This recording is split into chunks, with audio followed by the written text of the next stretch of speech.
ಇದೀಗ ಸೌದಿಯ ತೈಲ ಘಟಕದ ಮೇಲೆಯೂ ಕೂಡ ಇರಾನ್ ದಾಳಿ ಮಾಡ್ತಾ ಇದೆ.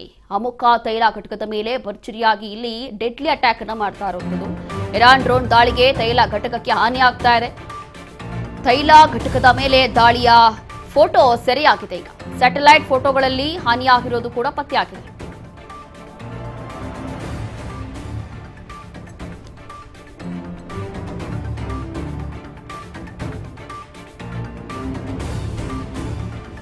ಸ್ಯಾಟಲೈಟ್ ಫೋಟೋದಲ್ಲಿ ಎಲ್ಲವೂ ಕೂಡ ಗೊತ್ತಾಗ್ತಾ ಇದೆ, ಹಾನಿಯಾಗಿರೋದು ಪತ್ತೆ ಆಗ್ತಾ ಇದೆ. ಈಗ ಅದರಲ್ಲೂ ಕೂಡ ಸೌದಿಯ ತೈಲ ಘಟಕ, ಆಯಿಲ್ ಘಟಕಗಳೇನಿರುತ್ತಲ್ಲ, ಕಚ್ಚಾ ತೈಲ ಘಟಕ ಏನಿರುತ್ತೆ ಅದನ್ನೇ ಟಾರ್ಗೆಟ್ ಮಾಡ್ತಾ ಇರುವಂಥದ್ದು. ಕಾರಣ ಏನು ಅಂತಂದ್ರೆ ಅವ್ರ ಆಸ್ತಿ ಇರೋದೇ ಅಲ್ಲಿ.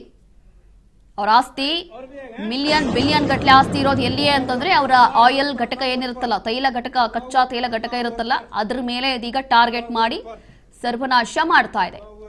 ಇರಾನ್ ಡ್ರೋನ್ ದಾಳಿಗೆ ತೈಲ ಘಟಕಕ್ಕೆ ಬಹಳಷ್ಟು ಹಾನಿಯಾಗಿದೆ ಅಂತ ಹೇಳಿ ಸ್ಯಾಟಲೈಟ್ ಫೋಟೋ ಮೂಲಕ ಗೊತ್ತಾಗ್ತಾ ಇದೆ.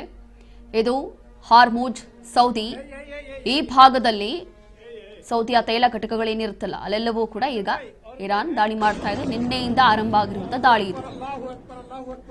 ಕೆಲವೊಂದು ಭಾಗಗಳನ್ನ ರಾಯಭಾರಿ ಕಚೇರಿ ಇರ್ಬೋದು ಅಥವಾ ಸಂಬಂಧಪಟ್ಟಂತ ಅವರು ನಾಯಕರು ಎಲ್ಲಿರ್ತಾರೋ ಅಂತ ಒಂದು ಜಾಗಗಳನ್ನೇ ಇದೀಗ ಟಾರ್ಗೆಟ್ ಮಾಡ್ತಾ ಇದ್ದಾರೆ.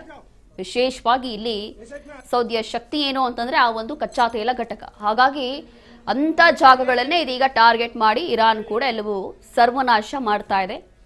ಈ ದೃಶ್ಯಗಳಲ್ಲಿ ನೋಡ್ತಾ ಇದ್ದೀವಿ. ಇದು ಸೌದಿಯ ಹಾರ್ಮುಜ್. ಸ್ಯಾಟಲೈಟ್ ಫೋಟೋದಲ್ಲಿ ಯಾವೆಲ್ಲ ಘಟಕಗಳು ಹಾನಿಯಾಗಿದೆ ಅನ್ನುವಂಥದ್ದು ಪತ್ತೆ ಆಗಿದೆ, ಗೊತ್ತಾಗ್ತಾ ಇದೆ.